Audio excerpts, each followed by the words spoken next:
Singer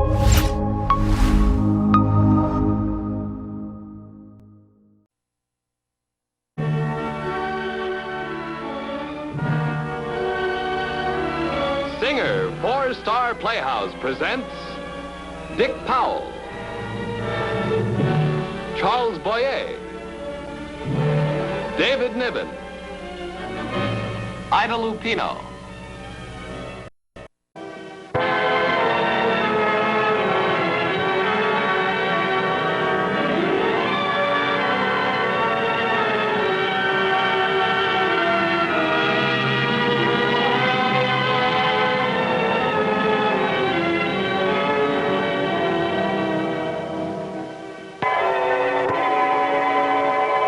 Just 4 hours ago, I was standing out in front of the Bachelor's Club.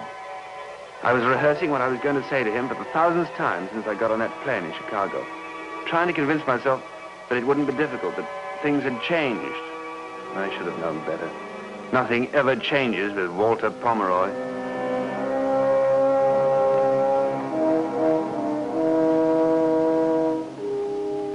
I know it's tough, but it's a formal complaint and it's got to go in.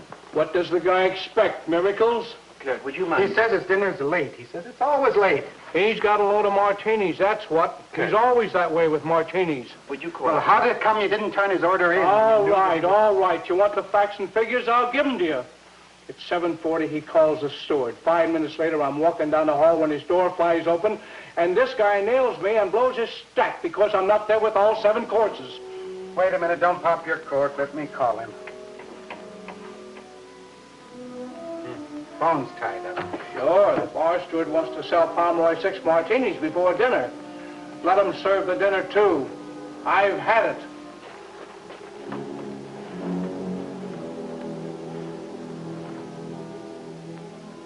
You know you want it, Max. You can't afford not to. Hold it. Here's my dinner. Don't go away. Hello, Walter. Ted Fair. That's right. Well, what do you know? The old school tie. Come in. How long has it been? It must have been 5 years, hasn't it? I guess so. You're just in time for dinner, Theodore. The boy will be up in a minute. I'll order you something. No, thanks. I'm rather pressed for time.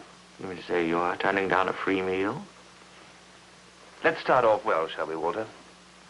You've arrived now. You're an important man. I'm nobody. You can afford a patronizing posture rather that becomes you. In fact, I'm counting on that. Sit down. No, I won't thank you. You don't mind if I do that. A martini? No, thank you. I'm here on business. Oh, I figured you were. Well, I've assumed my patronizing posture. Go ahead. I left that newspaper in Chicago, Walter. I quit. Oh? Quit? Yes. Not fired. Quit. That's what I said. Why? Well, you remember Dan Allenby. Yeah, I have a letter for him. He's down in Florida now buying a newspaper. Little country sheet. There's nothing much, but the place is growing fast, and we'll be able to double the circulation in 6 months. I want to go in with him, Walter. How much is this little country sheet going to cost you? Well, the price is $20,000. I need half of it. Why did you come to me, Theodore? Because we were roommates and bosom pals for 4 years at dear old alma mater? I'm not begging, Walter. This is a loan. Heaven knows I lent you enough in the old days when I had it. I'll give you a note for it. It's a good investment for you, too, a newspaper and a growing community. Walter, I don't know what it was that set you and I at each other's throats in the old days. Whatever it was, I give up. You win. I've got to have this loan, Walter. You're the only man I know who... Shall we drink on it? Oh, yes. Thank you, Walter. To you. Oh, no. To you. To you and your courage. It must have taken plenty of courage for you to get down on your belly and crawl like that, didn't it? Your pride's gone. You haven't even got good sense. But you've got plenty of courage. Right between the old school tie and the fraternity pin. The red badge of courage. What about that loan, Walter? $10,000? You didn't really think I'd go for that now, did you? $10,000? For you? You're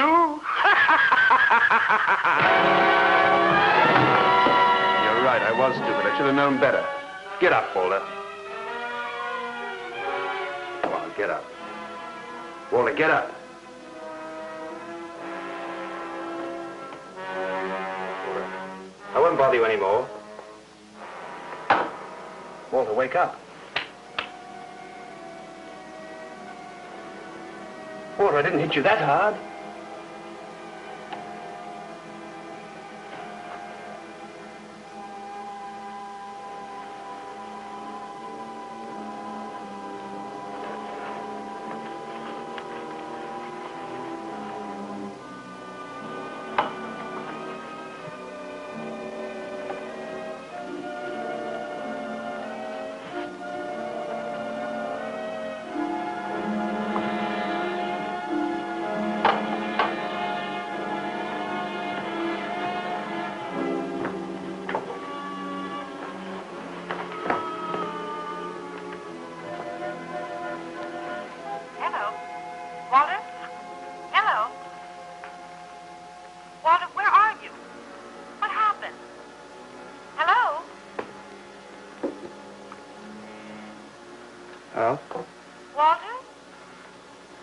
Sorry I kept you waiting.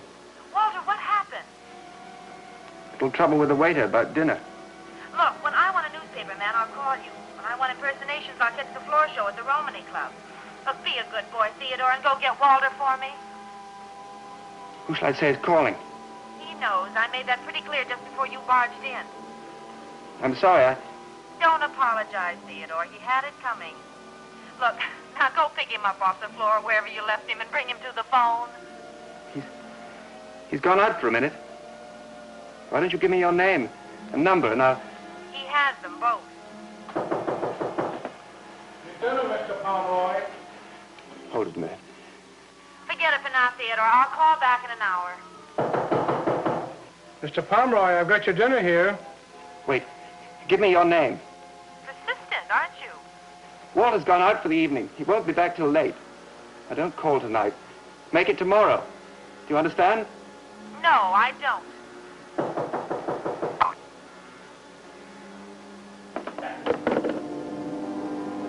If I'd thought about it, I'd have given up right there. But in a spot like that, you don't think, you move. She'd heard everything. She could identify me. She could send me to the electric chair by pointing her finger. I had to get my hands on her. I had to explain. I had to tell her what really happened. That it was an accident. He'd have her number written down somewhere in a telephone index, a memo book, or something.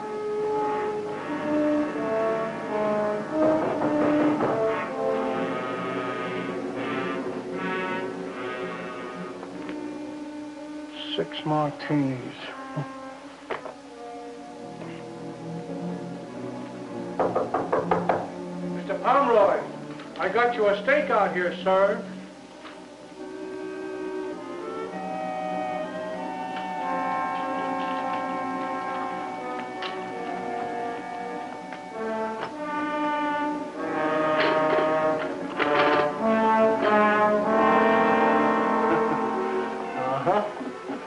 Six martinis, huh?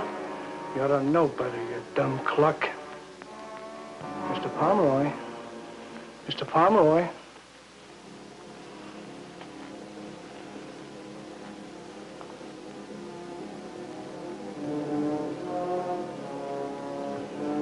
Holy cow!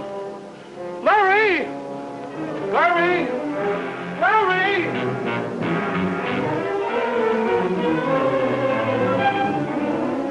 It's Pomeroy. What? Yeah, hurry up. Somebody knocked him off. Who did it? How should I know? But he's all alone. Nobody came out.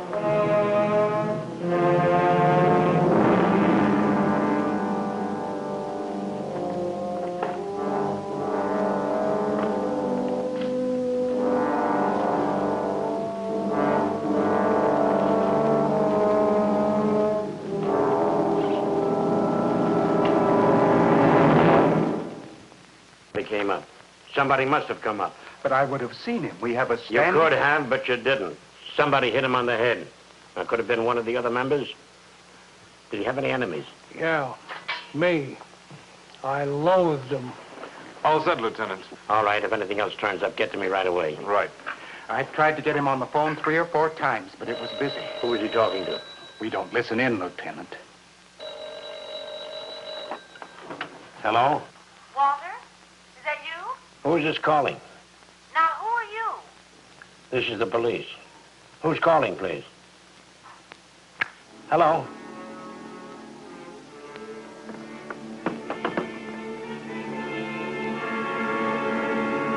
I started with the A's, a girl named Annalie at a Murray Hill number. Worked my way through the book. It was a matter of time now. The morning papers would be out around midnight. Walter was front page news. There'd be pictures, everything. And the minute she saw them, she'd know what she'd heard on that phone. No last names, no addresses. Annalie, Betty, Donna, Harriet, Linda. I had to find her. Minute by minute, the panic was rising. I had to talk to this girl. It meant my life. Hello? Hello? Who's this? Hello? Is this Maxine? That's right. Who's this? Didn't I talk to you a while ago? Well, don't tell me. It's Theodore. I'll make it Ted, will you? Oh, so we're being friendly now. How did you get my number? Oh, I called every girl in Walter's telephone index until you answered. Why? What's going on up there anyway? I want to see if the girl is as nice as the voice. Look, you can skip that. Where's Walter? Why did the police answer when I called him back? Must have gotten the wrong number. I'll tell you all about it when I see you. Why don't you save us both a lot of trouble by telling me where I can meet you? I don't think I want to. I can be pretty persistent. I can be pretty stubborn. I'm awfully sorry, Theodore, but... Wait a minute. What's that music? Is that your radio? No, that's not the radio. It's some kind of parade outside in the street. Band, I guess. Sounds loud enough. From where I am, they're practically treading on my feet. Look, please now, let's part friends, shall we? I'm too busy to play games. No, please. Look, you've got to give me your last name, Maxine. Some other time. No, wait, please. I'm sorry.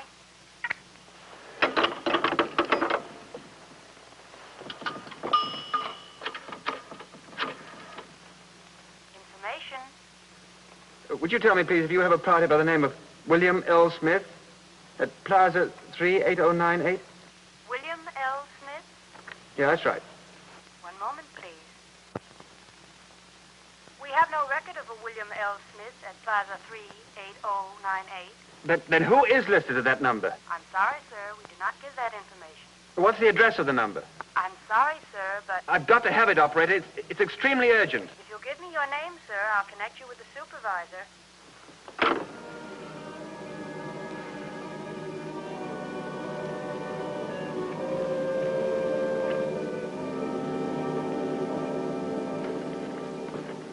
I thought I'd seen everything. There's nothing remarkable about it, really. You're the first man I've met that sends orchids to another fella's girl. I told you tomorrow's her birthday. Walter always forgets it. I just wanted to save his neck. Maxine, I can't even find Mr. Pomeroy's invoices. Well, there must be a record of it. I'm sure he sent us some flowers at some time or other. Oh, here we are. May. Ann Lee Roberts. Marcia Kent. April, nothing. March. Would it be Maxine Malone? Yes, it would. What's the address? I'll write it down. 14 West 78. He sent her a corsage on St. Patrick's Day. Thank you. Hey, you've paid for these, you know. Oh, yes. Excuse me.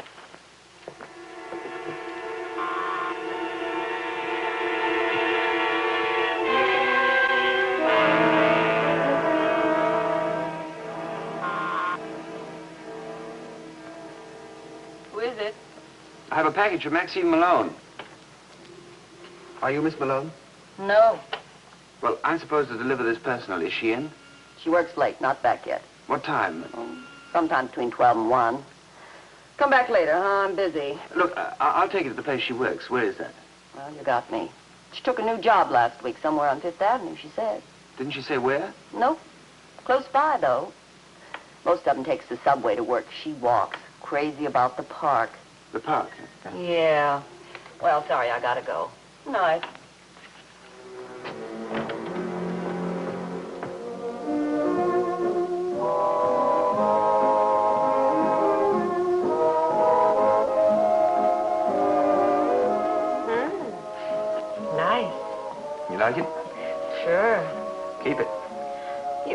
I can have it? No, don't talk about it. Just take it. Well, gee, thanks. You're welcome. Oh, go on. Leave me alone, will you?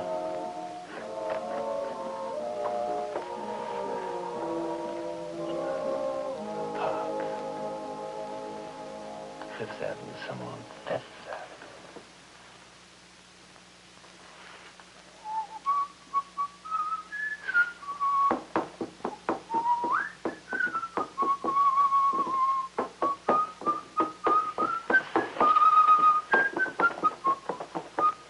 Parade tonight, huh? Yeah. Funny I missed it. I was on Broadway all evening. Well, that's why you missed it. We went up Fifth Avenue. Oh? Long walk, huh? Yeah. Where'd you start? 33rd Street, Empire State. And where did you... Yeah, it's 79th Street. Hey, that is a long walk. 46 blocks. How long did it take you? Ooh, I don't know. Hour and 15 minutes, I guess. I bet you don't remember exactly. Hmm? No, I'm just curious. What time did you start from 33rd Street? I bet you dollar you don't remember. Well, 3 minutes past 9. And we hit 79th Street at 10:15 sharp, right on schedule. Do you stop anywhere and slow up? No. Hey, what is this, brother? One of those candid television shows or something? Oh. No, you just won yourself a bet.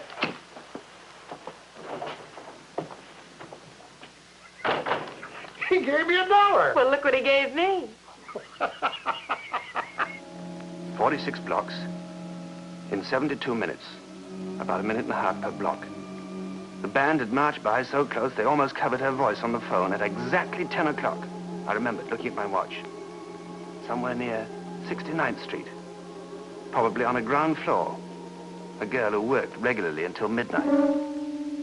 I started at 65th and worked my way north as far as 69th Street. But, of course, it was hopeless. There was a light on in the lobby of a building, just off the avenue. I decided to call her again.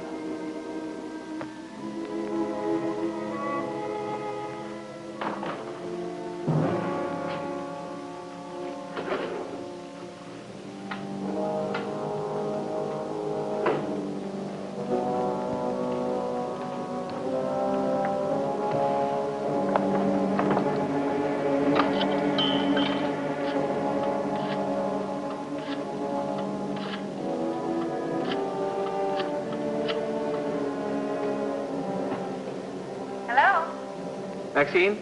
Well, here we go again. What is it this time, Theodore? I'm still trying to wear you down. Because you like my voice? That's right. Never mind that, Theodore. Look, you've got to tell me what happened to Walter. I told you, he went out. He can't be back yet. I don't believe you. I want to know what's going on.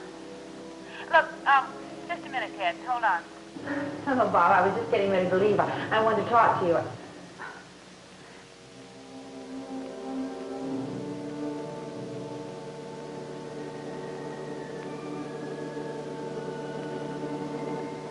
Look, I'm not fooling, Ted. You've got to tell me what happened to Walter.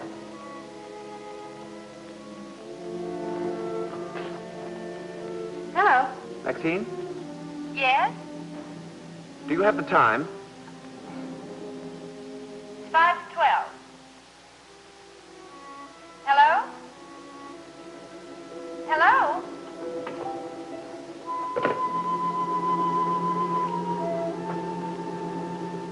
I knew at last what I would have to do. I had no idea what Maxine had said to the policeman at the counter, but I couldn't take any chances. The panic that had been snapping at my heels for hours surged up and overwhelmed me.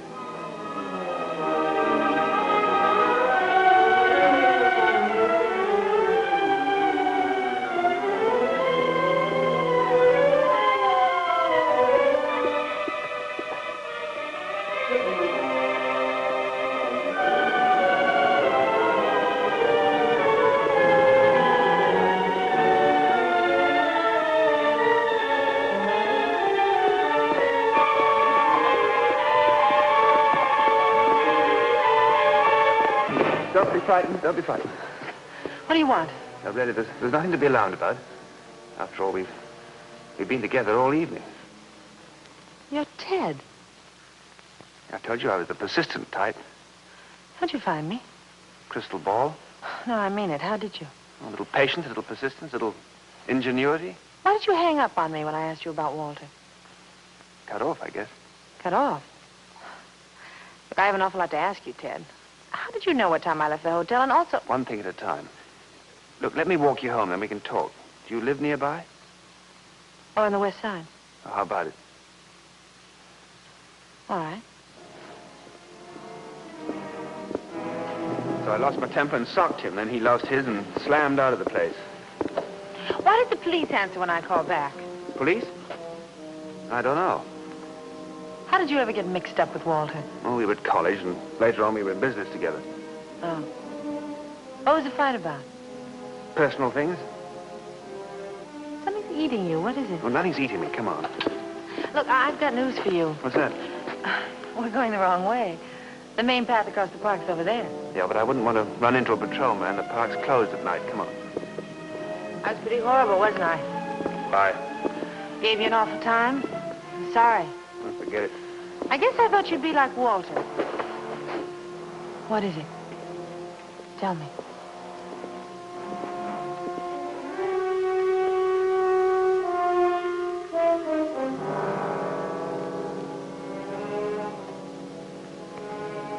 Ted, tell me something. What? Why did you do it? You ought to know. But I don't. What happened? Why did you do this? What do you mean? Something you do every night? Do what? Call up strange women, tell them you're falling in love with their voice. Why did you do it? Where do you get your clientele, Ted? Out of a phone book? I'm sorry. I just thought it was worth mentioning. I can make it home the rest of the way by myself. Wait a minute. I mean it. Let go of me. Now, shut up. That I cop. will not shut up.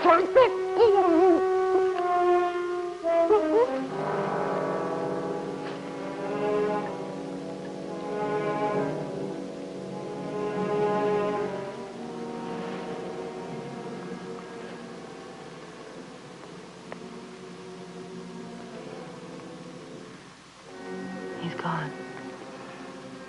I have to tell you something. What? Right here, right now, I was going to kill you. Ted. That's why I tracked you down. I had to find you. You must be mad. Yes, I was. But I'm not now, Maxine. I'm not now. You were going to kill me. But I couldn't. Whatever it is that murderers have inside them, I just haven't got. I could no more harm you than fly to the moon. What happened? What did you do to Walter? That's a long story. What is it? I want to know. Tell me. All right. You want to know what's the matter? You want to know what's wrong with me? I'll tell you, but it'll take some while. But I want you to hear it all. So that's it. That's what happened. It's all there in that paper. Lawyer attacked in City Club. Bruised and bleeding after an attack by an unknown assailant, Walter Pomeroy, noted criminal lawyer, still refused to disclose the identity of the man who visited his rooms at the Bachelor Club at a late hour last night. Dr. James Penrose, attending physician, said Pomeroy suffered a possible concussion from a severe blow on the head, but was otherwise progressing nicely and would be released from City Hospital in 24 hours. Don't believe it. But you can. And you can stop worrying. So it wasn't my voice that attracted you at all? Oh, it's a lovely voice. It's the most wonderful voice I've ever heard. Well, I guess I better go now. No. After what happened? Nothing that a cup of coffee won't cure. You got 20 cents?